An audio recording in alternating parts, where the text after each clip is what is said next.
નમસ્કાર વિદ્યાર્થી મિત્રો, હું હિતેશ પ્રજાપતિ ફરી એકવાર આ વિડીયોમાં દરેક વિદ્યાર્થીનું સ્વાગત કરું છું. તો વિદ્યાર્થી મિત્રો, લાસ્ટ લેક્ચરમાં આપણે સાદા વર્તમાન કાળની હકાર વાક્ય રચનાની શૈલીઓ અને તેના 4 એક્ઝામ્પલ પણ આપણે જોયા હતા.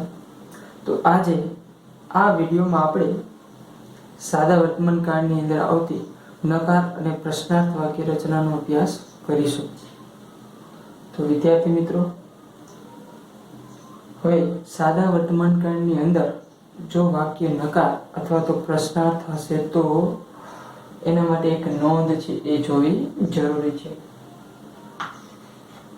તો નોંધની અંદર આપેલું છે કે સાદા વર્તમાન કાળમાં નકાર કે પ્રશ્નાર્થ વાક્યમાં ડુ કે ડઝ સહાયકારક ક્રિયાપદ વપરાય છે, તેમજ તેની સાથે એટલે કે ડુ કે ડઝ ની સાથે ક્રિયાપદનું મોડું વપરાય છે.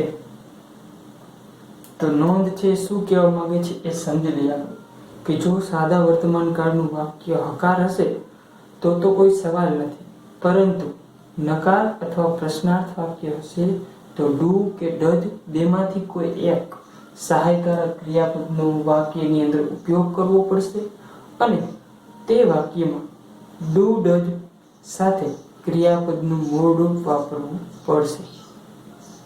તો અહીંયા આપણે નકાર અને પ્રશ્નાર્થ વાક્ય રચનાઓ લીધી છે. તો સૌપ્રથમ પહેલા આપણે જોઈ લઈશું કે નકાર વાક્ય રચનાની અંદર કેવી એની વાક્ય રચના હોય. તો વાક્ય રચનાની અંદર છે કર્તા, તેના પછી ડુ અથવા ડઝ બેમાંથી કોઈ એક.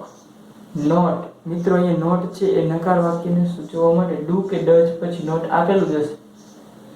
તો તેના પછી ક્રિયાપદનું મૂળ રૂપ. અહીંયા મૂળ રૂપ શું કામ આવશે તો કે વાક્યની અંદર ડુ કે ડઝ આવશે એટલે ક્રિયાપદની સાથે ડુ કે ડઝ સાથે ક્રિયાપદનું મૂળ રૂપ લેવું પડશે. ત્યાર પછી બાકી બધું જ એ જ રીતના કર્મ પ્લસ અન્ય શબ્દો. તો આ વાક્ય રચનાને પણ આપણે યાદ રાખી લઈશું. આના પહેલાની આપણે જે હકારમાં જોયું હતું એમાં એવું હતું કર્તા પ્લસ ક્રિયાપદનું મૂળ રૂપ અથવા એસકેએસ વાળું રૂપ અને નોટ નહોતું. પછી અહીંથી કર્મ અન્ય શબ્દો એમનું. તો બંનેમાં શું તફાવત છે એ ખ્યાલ આવી ગયો હશે.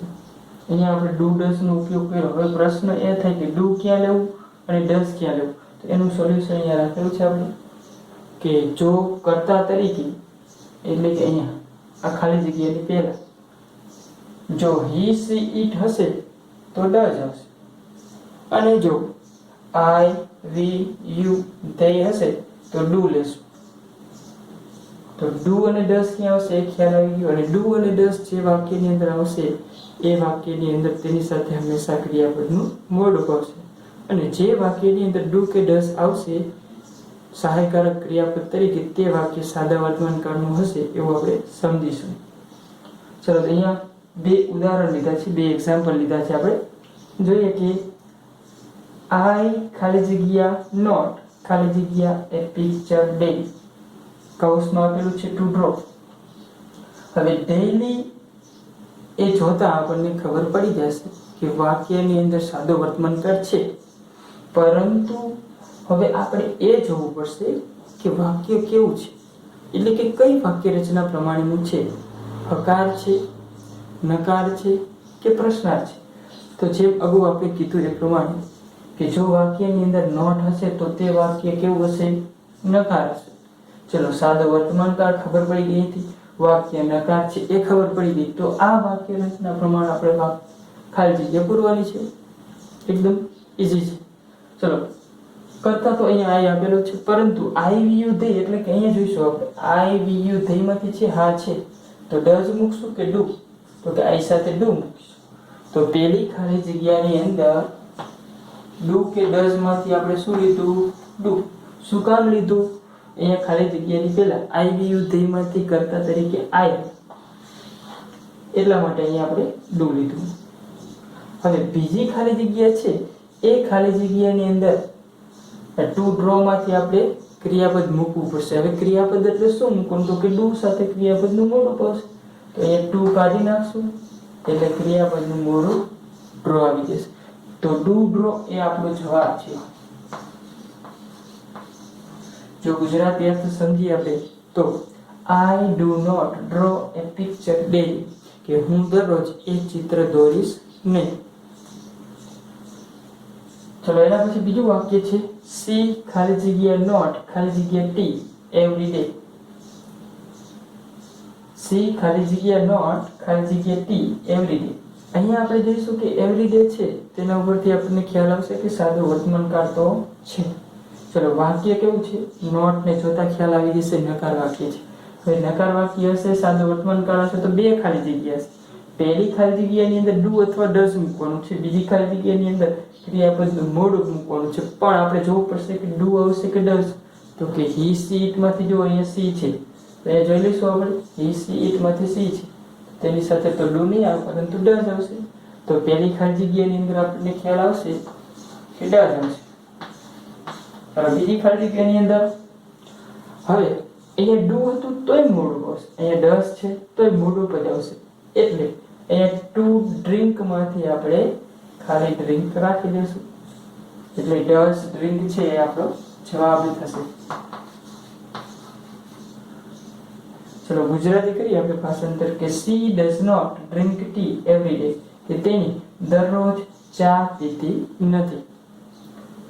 તો અહીંયા આપણે જોયું કે નકાર વાક્યની અંદર નોટ હોય તો પહેલી ખાલી જગ્યાની અંદર ડુ કે ડઝ આવશે અને બીજી ખાલી જગ્યાની અંદર ક્રિયાપદનું મોડું આવશે. ત્યાર પછી જોઈશું પ્રશ્નાર્થ વાક્ય રચના. હવે પ્રશ્નાર્થ વાક્ય રચના છે એની અંદર ડુ ડઝ આવશે પરંતુ તે વાક્યની શરૂઆતમાં આવશે. એવું કેમ? તો કે પ્રશ્નાર્થ વાક્યની અંદર જ્યારે સહાયકારક ક્રિયાપદ વાળું પ્રશ્નાર્થ વાક્ય હોય ત્યારે સહાયકારક ક્રિયાપદ પહેલા હોય. અહીંયા ડુ કે ડઝ છે એ સહાયકારક ક્રિયાપદ તરીકે છે. પ્રશ્નાર્થ વાક્ય રચના બે રીતે હોય, એક તો સહાયકારક ક્રિયાપદ અને બીજું ડબલ્યુએસ શબ્દ વાળી.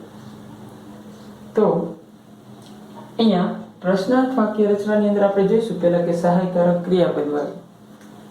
તો અહીંયા ડુ કે ડઝ બેમાંથી કોઈ એક, ત્યાર પછી કર્તા, ત્યાર પછી ક્રિયાપદનું મોડું પ્લસ કર્મ પ્લસ અન્ય શબ્દો પ્લસ પ્રશ્નાર્થ ચિહ્ન. તો અહીંયા પ્રશ્નાર્થ ચિહ્ન મૂકવું બિલકુલ ફરજિયાત છે.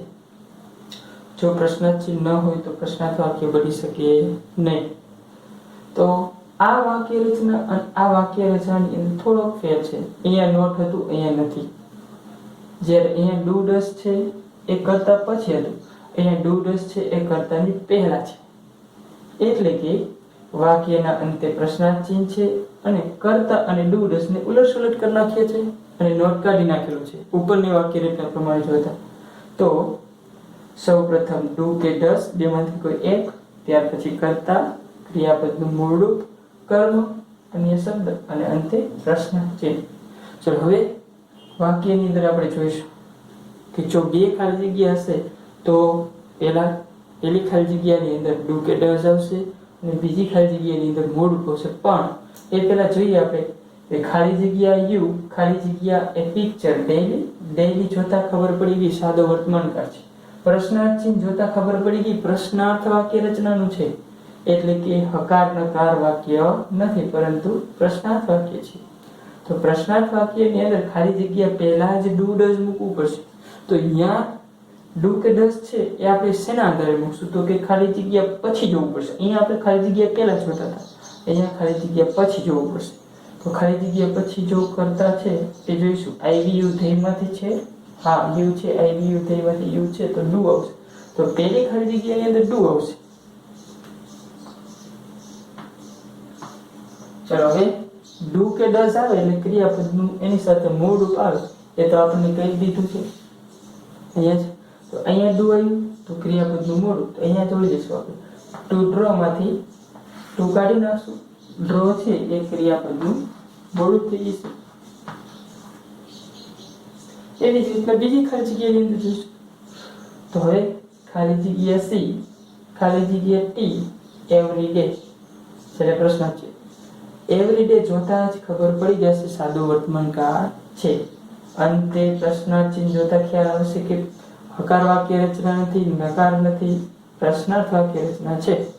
ચલો પ્રશ્નાર્થ વાક્ય રચના છે એટલું ક્લિયર થઈ ગયું. સાદો વર્તમાનકાળ છે એ ખબર પડી ગઈ. તો સાદા વર્તમાનકાળમાં આપણને કીધું કે નકાર કે પ્રશ્નાર્થમાં ડુ કે ડઝ આવે અહીંયા જોઈ લઈશું આપણે યુ નથી, હવે સી છે. તો સી સાથે આપણે જોઈશું ડઝ લેવું પડશે. તો અહીંયા ડુ નહીં લઈએ, આપણે ડઝ લઈશું. પણ ડઝ આવશે વાક્યની શરૂઆતમાં, એટલે કે પહેલી ખાલી જગ્યા. તો હવે જેમ અહીંયા ડુ સાથે મોડ ઓફ લીધું એમ અહીંયા પણ ડઝ સાથે મોડ ઓફ લેશું આપણે. તો ડઝ સાથે મોડ ઓફ લેવું હોય તો ટુ કાઢી નાખશું, ડ્રિંક મૂકી દઈશું. અહીંયા મિત્રો એવું નહીં બને કે ચલો અહીંયા સી છે તો એસ કે એસ વાળું રૂપ મૂકીએ. ટુ કેમ નહીં બને? તો કે ડુ ડઝ સાથે હંમેશા ક્રિયાપદનું મોડ ઓફ આવે એટલા માટે. તો અહીંયા આપણે ડ્રિંક ક્રિયાપદનું મોડ ઓફ જ રાખશું, ટુ કાઢી નાખશું ક્રિયાપદનું મોડ. ચલો બંને વાક્યોના ગુજરાતી આપણે અર્થ કરીએ કે do you draw a picture daily? કે શું તમે દરરોજ એક ચિત્ર દોરો છો? એવો પ્રશ્નાર્થ રહેલો છે. બીજા વાક્યની અંદર જોઈએ કે does she drink tea every day? કે શું તેણી દરરોજ ચા પીવે છે? એ રીતનો પ્રશ્નાર્થ રહેલો છે. ચલો વિદ્યાર્થી મિત્રો, આપણે પ્રશ્નાર્થ વાક્ય રચનાની અંદર એક પેલી સહાયકારક ક્રિયાપદ વાળી જોઈ. ચલો હવે બીજી પ્રશ્નાર્થ વાક્ય રચના છે એ ડબલ્યુએસ શબ્દ વાળી છે. તો પ્રશ્નાર્થ વાક્ય રચના બે પ્રકારની હોય, એમાંથી આપણે જોયું પેલી સહાયકારક ક્રિયાપદ, બીજી જોઈશું ડબલ્યુએચ શબ્દ વાળી. તો ડબલ્યુએચ શબ્દો ઘણા બધા છે. હુ, પછી જોઈએ તો આપણે વોટ, વેન, વેર, વાય, ઘણા બધા ડબલ્યુએચ શબ્દો છે. તો ડબલ્યુએચ શબ્દોની અંદર પણ બે પ્રકારની આવે. એક તો હુની અલગ વાક્ય રચના આવશે, એ ડબલ્યુએચ શબ્દ છે જ પણ એની થોડી અલગ વાક્ય રચના આવે છે. અને બાકીના બીજા બધા જ જે ડબલ્યુએચ શબ્દો છે એની વાક્ય રચના પણ હુથી થોડી અલગ છે. તો બંને વાક્ય રચના આપણે લખેલી છે, જોઈ લઈશું આપણે. ચલો પહેલા હુ વાળી લઈશું. હુ પ્લસ ક્રિયાપદનું એસ કે એસ વાળું રૂપ પ્લસ કર્મ પ્લસ અન્ય શબ્દો અને અંતે પ્રશ્નાર્થ ચિહ્ન. પ્રશ્નાર્થ વાક્ય હશે તો પ્રશ્નાર્થ વાક્ય રચના હશે એટલે પ્રશ્નાર્થ ચિહ્ન હોવું ફરજિયાત છે. ચલો બીજી વાક્ય રચના છે એ ડબલ્યુએચ શબ્દ, એટલે કે કોઈ પણ વોટ છે, વેર છે, વેન છે એ ડબલ્યુએચ શબ્દ પ્લસ ડુ કે ડઝ પ્લસ કર્તા પ્લસ ક્રિયાપદનું મોડ પ્લસ કર્મ અન્ય શબ્દો અને વાક્યના અંતે પ્રશ્નાર્થ ચિહ્ન. તો બંને વાક્ય રચનાની અંદર થોડો ડિફરન્સ રહેલો છે. શું છે એ સમજી આપણે, પછી આપણે હિન્ટ લેશું. ચલો હુની સાથે સાદો વર્તમાન કાળ હોય તો ક્રિયાપદનું એસ કે એસ વાળું રૂપ મુકાય છે. એનો મતલબ એવો કે હુ સાથે આપણે ક્રિયાપદનું મૂળ રૂપ નહીં મૂકતા, ક્રિયાપદનું એસ કે એસ વાળું રૂપ મૂકીશું. અને બીજું એ જોઈશું કે આ વાક્યની અંદર હુ વાળા વાક્યની અંદર ડુ કે ડઝ સહાયકારક ક્રિયાપદનો ઉપયોગ થતો નથી. તો તમને અપવાદ લાગશે કે એવું કેમ? અહીંયા આપણે જોયું હતું કે ડુ કે ડઝ સાથે ક્રિયાપદનું મોડું બાદ અહીંયા પ્રશ્નાર્થ વાક્યની અંદર હુ સાથે કેમ ડુ ડઝ નથી એવો પ્રશ્ન થાય. તો એના પાછળનું કારણ છે કે હુ સાથે હંમેશા ડુ ડઝ વપરાતા નથી અને ક્રિયાપદનું એસ કે એસ વાળું રૂપ જ વપરાય છે. એટલા માટે એને એક અપવાદ છે એટલે અલગથી લખી છે વાક્ય રચના. ત્યાર પછી નીચેની વાક્ય રચના છે એમાં જોઈશું આપણે કે કોઈ પણ ડબલ્યુએચ શબ્દ, ત્યાર પછી ડુ કે ડઝ અહીંયા આવ્યું. કેમ એવું? તો કે હુની અને આની અલગ વાક્ય રચના છે એટલા માટે. ચલો તો ડુ ડઝ અહીંયા ક્રિયાપદનું મૂળ રૂપ છે. જો હવે આ ડુ ડઝ છે એનો પ્રશ્ન થાય કે એને આના આધારે મૂકવાનું કે આના આધારે. તો આ ડુ ડઝ છે બેમાંથી કોઈ એક છે અહીંયા કરતા આપેલો છે એના આધારે મૂકવું પડશે. અને અહીંયા ડુ ડઝ આવશે એટલે ક્રિયાપદનું મૂળ રૂપ આવશે. ચલો તો અહીંયા જોઈશું આપણે હિન્ટની અંદર કે હુ સાથે એસ કે એસ વાળું રૂપ વપરાય છે, હુ સાથે ડુ કે ડઝ ના વપરાઈ શકે. એટલે હુ વાળા સાદા વર્તમાન કાળના પ્રશ્નાર્થ વાક્યની અંદર ડુ કે ડઝ વાપરશું નહીં. તે સિવાય બાકીના બીજા બધા જ જે ડબલ્યુએચ શબ્દ છે તેની સાથે કર્તા પ્રમાણે ડુ કે ડઝ વપરાય છે. એટલે વોટ હોય તો વોટના આધારે આપણે ડુ ડઝ નહીં મૂકીએ, પરંતુ એ ખાલી જગ્યા પછી જે કર્તા આપેલો છે એના આધારે આપણે ડુ કે ડઝ મૂકીશું. ચલો તો 3 ઉદાહરણ છે એ ઉદાહરણ આપણે જોઈ લઈશું. બંને વાક્ય રચનાનો સમાવેશ થઈ જાય તેવા 3 ઉદાહરણો આપણે ખાલી જગ્યાથી જોઈએ. ચલો પહેલી ખાલી જગ્યાની અંદર આપ્યું છે હુ ખાલી જગ્યા એ પિક્ચર ડેલી. ચલો ડેલી જોતા ખબર પડે સાદો વર્તમાન કાળ, પ્રશ્નાર્થ ચિહ્ન જોતા ખબર પડે પ્રશ્નાર્થ વાક્ય. પરંતુ હવે અહીંયા ખબર પડશે કે એક જ ખાલી જગ્યા વાળું છે બે ખાલી જગ્યાવાળો નથી. અને વાક્યની શરૂઆતમાં જોતા ખબર પડી જશે કે ડબલ્યુ શબ્દ છે એટલે આ વાક્ય રચના પ્રમાણે મૂકવું કે આ, તો કે ડબલ્યુ શબ્દ વાળી છે એટલે આ વાક્ય રચના પ્રમાણે મૂકવું પડે. હવે એમાં આ વાક્ય રચના પ્રમાણે મૂકશું કે આ વાક્ય રચના, તો કે વુ વાળી અલગ જ વાક્ય રચના છે એટલે અહીંયા આ ખાલી જગ્યાની અંદર ક્રિયાપદનું એસ કે એસ વાળું રૂપ આવશે. એ આપણે એસ કે એસ વાળા રૂપના નિયમ પ્રમાણે. તો ચલો જોઈએ, અહીંયા એસ કે એસ તો આવશે જ, પણ અહીંયા ખાલી જગ્યાની અંદર શું આપેલું છે, એટલે કે કૌંસની અંદર શું આપેલું છે, તો કે ટુ ડ્રો આપેલું છે. તો ટુ કાઢી નાખશું, આને એસ લાગશે કે એસ લાગશે એ આપણે લાસ્ટ વિડીયોમાં જોઈ ગયા કે જો ક્રિયાપદના અંતે એસ ડબલ એસ એવા અક્ષરો છે નથી તો માત્ર એસ પ્રત્યય લાગશે. એટલે અહીંયા આપણે ડ્રોઝ મૂકી દઈશું, એસ પ્રત્યય લગાડશું. તો હુ ડ્રોઝ એ પિક્ચર ડેલી, કે દરરોજ કોણ ચિત્ર દોરે છે. ચલો બીજા વાક્યની અંદર હવે જો હુ નથી, હા જરૂરથી પ્રશ્નાર્થ વાક્ય રચના છે પણ હુ થી શરૂ થતી નથી, એટલે કે આ વાક્ય રચના પ્રમાણેનું વાક્ય છે પણ જોઈ લઈએ આપણે. એ વોટ ખાલી જગ્યા સી ખાલી જગ્યા એવરીડે કૌંસમાં આવ્યું છે ટુ ડ્રિંક. ચલો હવે એવરીડે જોતા ખબર પડે સાદું વર્તમાન કાળ, પ્રશ્નાર્થ ચિહ્ન જોતા ખબર પડે પ્રશ્નાર્થ વાક્ય રચના, અહીંયા ડબલ્યુએસ શબ્દ જોતા ખબર પડે ડબલ્યુએસ શબ્દની બીજી વાક્ય રચના છે. ચલો અહીંયા આ વોટ ના આધારે આપણે ડુ કે ડઝ નથી મૂકતા, હા તો એ શેના આધારે મૂકશું આપણે, સી ના આધારે. અહીંયા સી પછી અહીંયા ડઝ નથી મૂકવાનું. અહીંયા પ્રશ્નાર્થ વાક્ય રચનાની અંદર થોડું ઉલટું થશે, એટલે કે અહીંયા સી જોતા અહીંયા ડુ કે ડઝ મૂકવું પડે. તો સી સાથે આપણને ખ્યાલ છે કે સી સાથે ડઝ આવશે. ચલો હવે અહીંયા ડઝ આવ્યું એટલે હવે અહીંયા આગળના નિયમ પ્રમાણે ક્રિયાપદનું આવશે મોડું. તો મોડું કઈથી લઈશું આપણે, ડ્રિંક. ચાલો ત્યાર પછી બીજા વાક્યનું ગુજરાતી આપણે કરીએ તો what does she drink every day, કે તેણી દરરોજ શું પીવે છે. ચાલો ત્રીજા વાક્યની અંદર વેન ખાલી જગ્યા યુ ખાલી જગ્યા એ પિક્ચર, ચલો કૌંસમાં ટુ ડ્રો છે એના એ સેન્ટેન્સ આપણે લીધા છે એટલે જેથી કરીને તમને ખ્યાલ આવે. બાકી તો અહીંયા આપણે બીજા ક્રિયાપદોને લઈ અને એનો ઉપયોગ કરી શકીએ, પણ આપણે એકના એક ક્રિયાપદથી બધા જ કારણને શીખવાના છે. ચલો વેન ખાલી જગ્યા યુ, હવે અહીંયા આપણે કોઈ અન્ય શબ્દ નથી પરંતુ આપણે એવું સમજવાનું છે કે આ વાક્યની અંદર અત્યારે આપણે સાદો વર્તમાન કાળ ચલાવીએ છીએ એટલે સાદા વર્તમાન કાળના આધારે જ આપણે આ ખાલી જગ્યાને પૂરવાની છે. ચલો તો વાક્ય રચના છે એ પ્રશ્નાર્થ વાક્ય રચના છે, અન્ય શબ્દ નથી પરંતુ સાદો વર્તમાન કાળ છે એવું આપણે સમજશું અત્યારે, કારણ કે આપણે ટોપિક છે સાદા વર્તમાન કાળનું છે એટલા માટે. તો અહીંયા સાદા વર્તમાન કાળમાં ડુ કે ડઝ આવશે પણ શેના આધારે લઈશું આપણે, યુ ના આધારે. તો યુ ના આધારે આપણે લઈશું ડુ. હવે અહીંયા ડુ આવ્યું એટલે ક્રિયાપદનું મોડું આવશે ડ્રો. તો ડુ ડ્રો છે એ આપણો જવાબ છે. તો બધી જ પ્રકારની વાક્ય રચના છે એ સાદા વર્તમાન કાળની આપણને ખ્યાલ આવી ગયો છે. વિદ્યાર્થી મિત્રો અત્યાર સુધી આપણે સૌપ્રથમ ટેન્સ વિશેની શોર્ટકટ માહિતી મેળવી, ત્યાર પછી સાદા વર્તમાન કાળને વિસ્તારથી જોયું. એમાં આપણે જોયું કે તેના ઉપયોગો જોયા, તેની નિશાની જોઈ, તેની ચારે ચાર પ્રકારની વાક્ય રચનાને જોઈ. અને હવે આપણે આગળના વિડીયોની અંદર સાદા વર્તમાન કાળને લગતા જે કે ક્રિયાપદને લગતા નિયમો છે એનો અભ્યાસ કરીશું અને સાથે સાથે તેની એક્સરસાઇઝ પણ કરીશું. Thank you.